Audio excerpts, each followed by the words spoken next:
This is Beverly Hills. And here come the Beverly Hillbillies.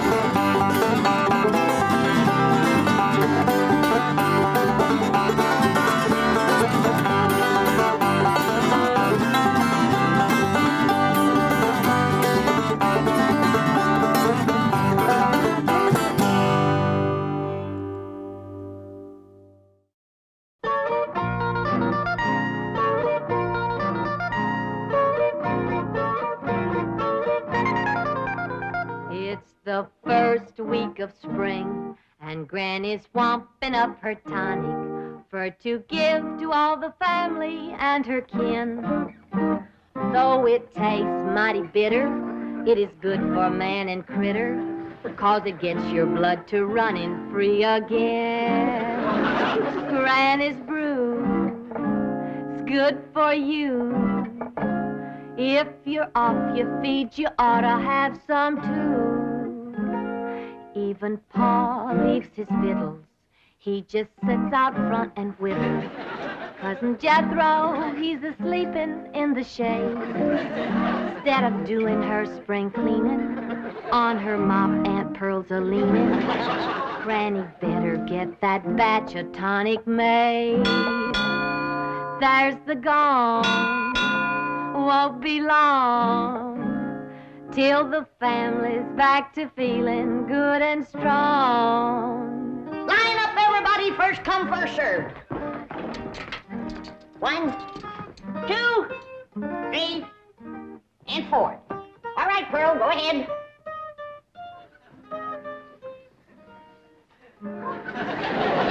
By rights, you should go first, Jed. You're the head of the family. Oh, no, Pearl, I ain't in no hurry. How about you, Ellie Mae? Oh, no, Pa, I was the last one in. Well, I take it this family don't want to take my tonic? Oh, no, Granny, it's good. Well, delicious. Well, then step up. Somebody be first. Pearl, go on ahead. Women and children first. That's the rule. That's the rule for fire, flood, and disaster. Well, it seems to me Granny's tonic ought to fit in there somewhere. I heard what you said, Jed Clampett. And just for that, when it comes your turn, you're going to get a double dose. Now, step up, somebody, and get at it.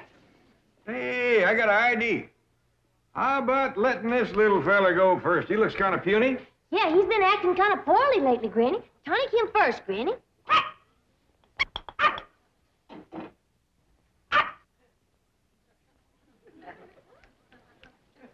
Sure seems to like it. Yeah. You want some more? No, I reckon that's enough for a little critter like him.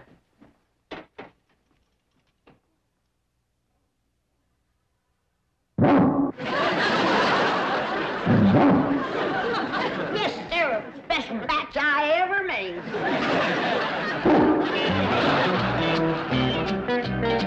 Miss Hathaway, these papers are ready for Jed Clampett's signature. Oh, incidentally, you did a fine job bringing his file up to date. Thank you, Chief. I'll be right in.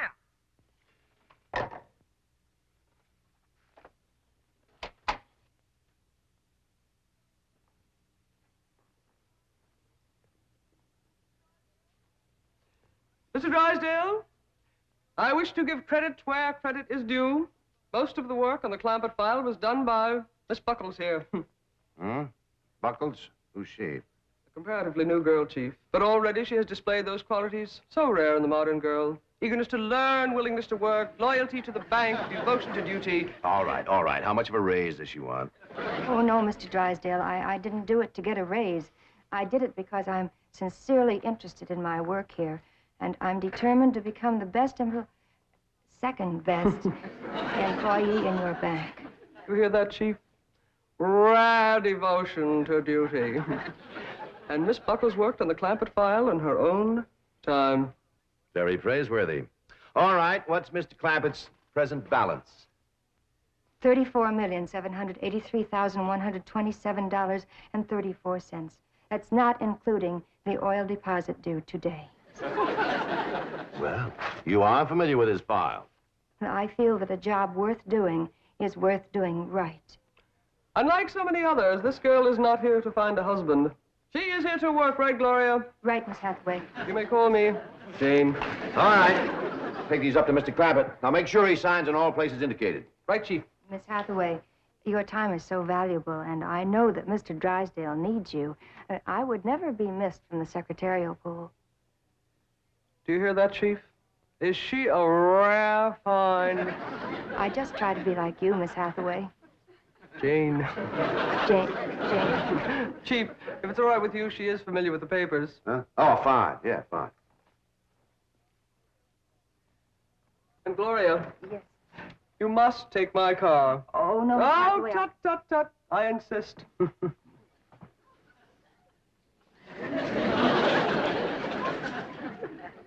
Granny, you seen anything of Jed? Not since I gave him that double dose of tonic.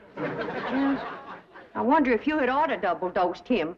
Just one dose has Jethro jumping fences. Well, Jed's an older man. He can hold his tonic.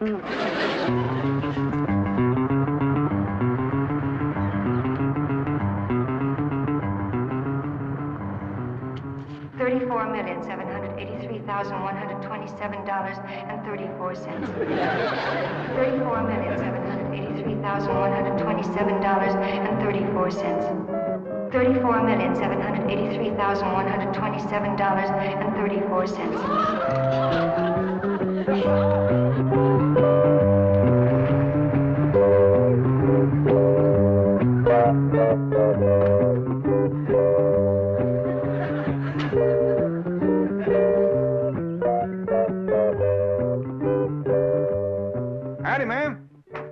Well, how do you do? I'm Gloria Buckles from the Commerce Bank. Oh, it's mighty nice to meet you. I'm Jed Clampett. You? Yes, ma'am. But I was looking for a much older man. Ain't no older men around here. Might could scare you up one in the neighborhood. Seems to me I seen an elderly fella down the road a piece. No, I simply meant I couldn't believe that you were so young. Well, maybe it's 'cause I ain't. You look so young. You do look young. Is that a fact? He's holding his tonic, but that ain't all. Tell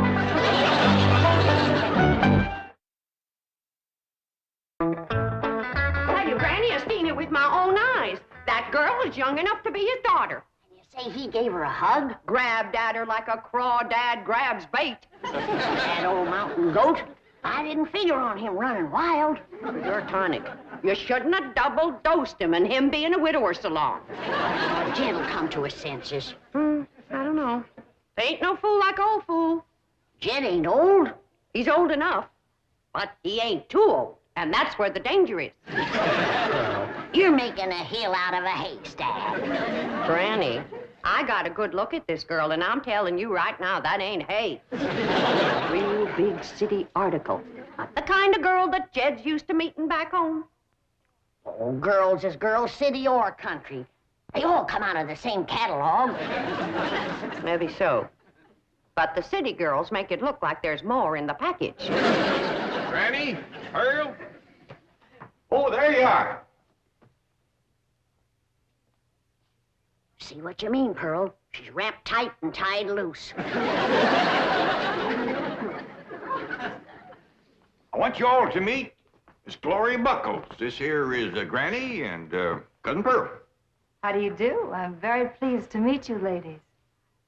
Howdy. Hi. Well, ain't she just about the prettiest thing you ever did see? Yeah. Favors Ellie a lot. Just about her age, too, wouldn't you say, Granny? A mite younger. Who's Ellie? His granddaughter. I mean, my granddaughter. She's Jed's daughter. Oh, are you married, Mr. Clampett? I'm a widower, ma'am. Yeah, poor old Jed. I reckon he's come for another dose of his lumbago medicine, Granny. I reckon.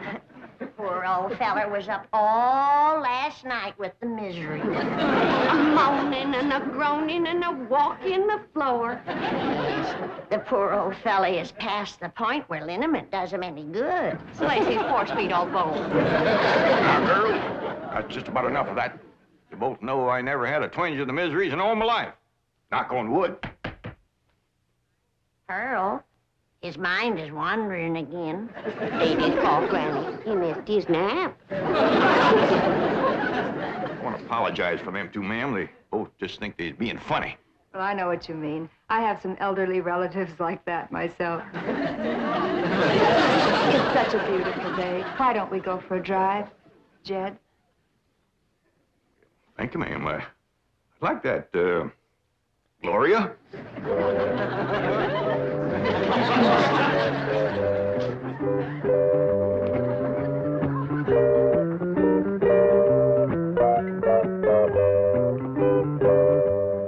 Did you hear what she called us?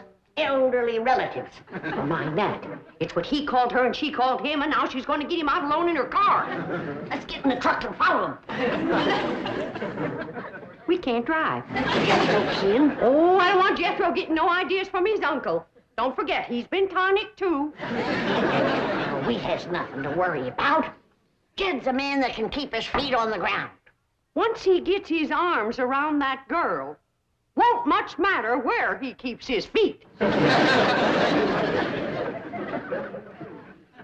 By dingies, ma'am, if you hadn't brought her to a halt right when you did, we'd have gone right over that bluff. I'll get out and push her back on the road. No, Mr. Clampett. I stopped here purposely. Oh? How come? Well, it's so beautiful and I'm so lonely. Pretty woman like you. Why, I'd think these city boys would be standing in line for you. Boys, yes. Men, no. Well, I've seen them here all ages. Well, I'm afraid that years alone do not turn a boy into a man. I reckon I know what you mean. I blame that city down there. Something about it seems to close in on a boy and keep him small and immature all his life. Show me a boy that's grown up in the country, in the mountains especially, and I'll show you a man, a real man. You're gonna think I'm making this up on account of what you just said. But I grew up in the mountains. No. Yes, ma'am. Don't let that Beverly Hills mansion fool you. I'm a mountain boy, born and bred. Of course.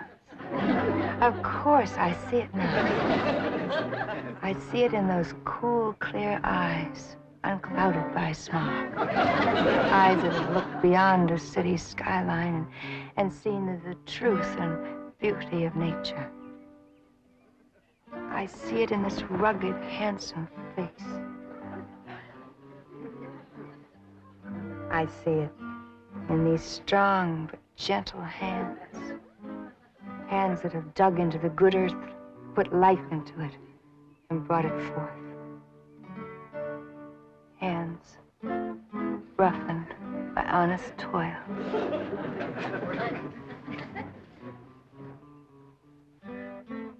Take another look at the face.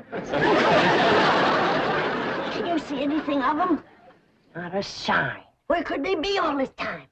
The preacher, if you ask me. We should have followed them in the truck, like I said, and taken our chances with Jethro. Now, don't shake your finger at me. It was your witch's brew that started this mess. Don't you go calling my spring tonic any witch's brew. Granny.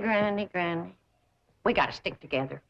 If that young city snip gets her claws into Jed, first thing she's gonna do is get rid of us. Oh, Jed wouldn't marry no city woman. Would he, Pearl?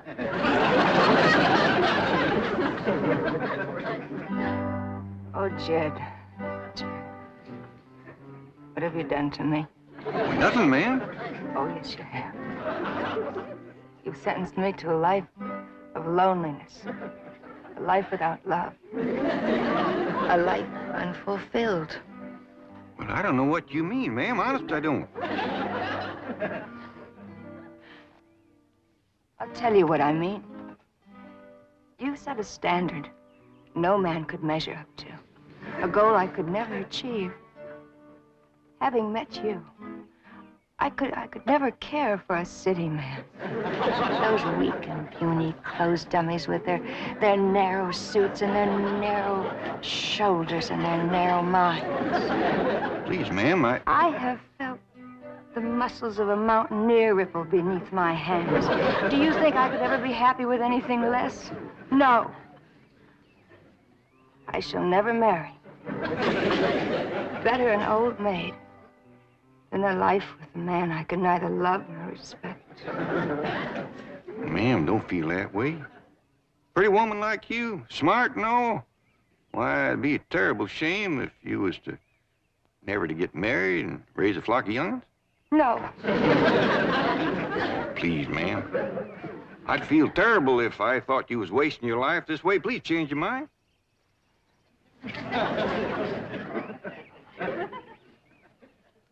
Well, Miss Gloria, if you're determined to marry a mountain man and none other, and unless you do it, your life will be ruined, maybe, and I get to know you better, I could find a way. Oh, Jed. Now, I ain't making no promises, but you set me to thinking. I reckon we'd best get back home and everybody get better acquainted.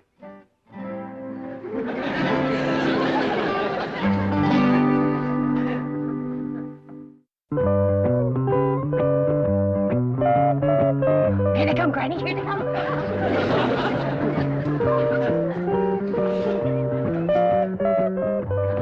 If she thinks that she's gonna throw us out, I'll fill her so full of buckshot that she... There's that. They's coming up the driveway. Is they dragging tin cans behind the car? Kill me. Put that gun away. This situation calls for brains, not buckshot. Spy on it. Come on.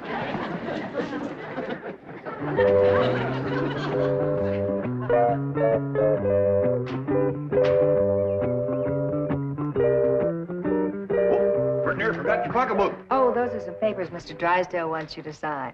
Well, come on, let's get in here and get busy. Got a lot to do with signing and dancing and getting better acquainted.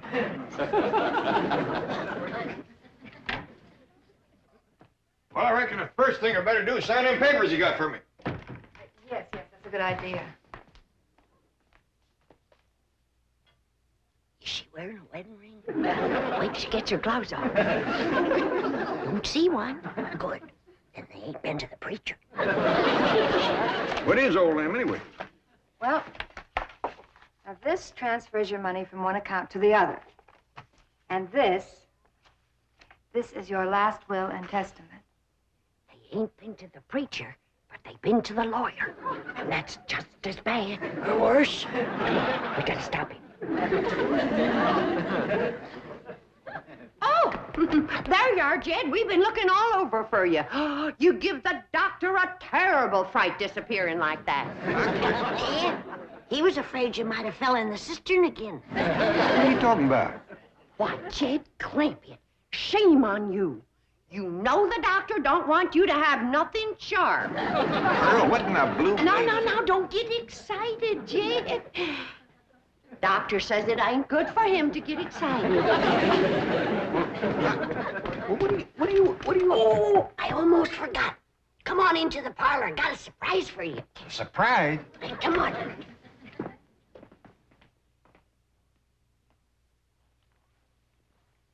All right, what's a surprise? Well, the surprise is what Pearl and me found out about that woman whilst you was gone. What'd you find out? She's a spy. For one of them foreign nations. Which one? Minneapolis, Wisconsin. Poor old fella. He ain't been himself since that mule kicked him in the head. Shame. I suppose he's been giving you that story about having lots of money and this house being his and all that. Well, I did get the impression that he was a very wealthy man, yes. Don't have a cent. Not a red penny to his name. Is that a fact? But it ain't his fault, poor old thing. He didn't mean no harm. The mule kick. Shook a few things loose in the loft. Leave Kansas City, Illinois? Now, Granny, I want you and Pearl to stop all this nonsense and listen careful. You go out and round up Jethro and Ellie Mae. I want the whole family to get well acquainted with Miss Buckles here, because when you do, I just might have an announcement to make. What about Jay? You'll find out in due time, Pearl. Now, you and Granny go on, Scoot. This beautiful young lady here is going to teach me how to dance city style. That's right, Mr. Drysdale. We didn't know who else to call. But we think this here woman's trying to get Jed's money. Well, she says her name is Gloria Buckles, but I don't know the... What?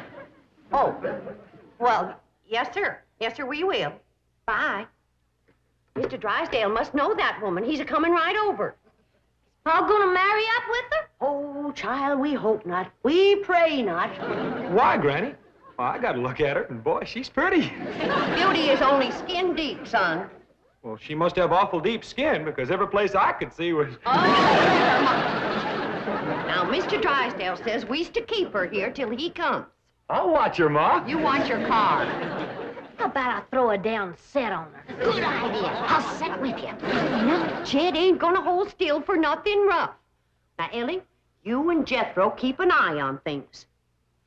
Granny and me's gonna do some plotting and thinking.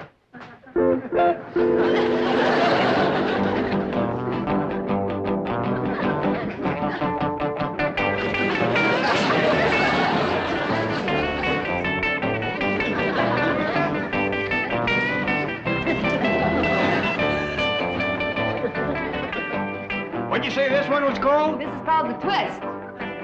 If a feller was to dance this in a fresh plowed field, he'd auger his way right into the ground, wouldn't he?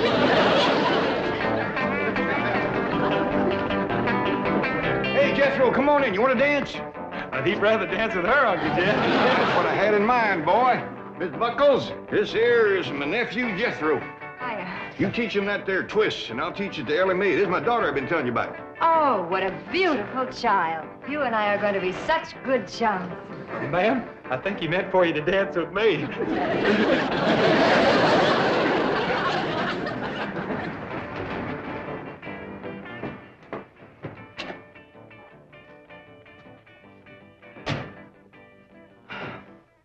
We're in time, Chief. There's my car. Yes. Now, where's your protege? That loyal, devoted, hard-working gold digger. I still can't believe it. So shy, so retiring.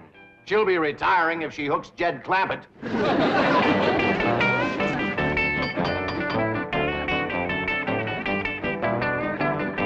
on, Pop. Yee-haw! Go, Uncle Jed! This is fun. Jethro, I reckon you better answer that door. Okay, Uncle Jed. Well, howdy.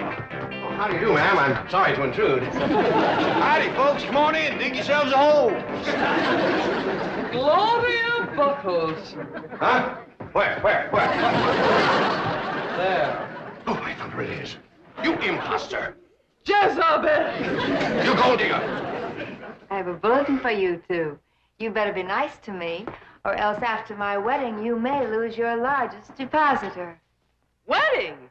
Mr. Clampett. Have things gotten as far as actually discussing marriage with this woman? Well, yes, Mr. Drysdale, they have. Her and me had a nice long talk about it, and that's the reason I brung her home, so she could meet the family, kind of get acquainted. But This pretty young city woman says that unless she can marry a mountain man, she just ain't gonna get married at all. I think we all agree that'd be a terrible waste. Should we set the date now, Jed? Well, yeah, near as we can. I'd say everybody willing that it'd be in about 3 or 4 years. 3 or 4 years? Yeah, be that long before Jethro's 21. Jethro! Hot diggity dog, I got me a wife!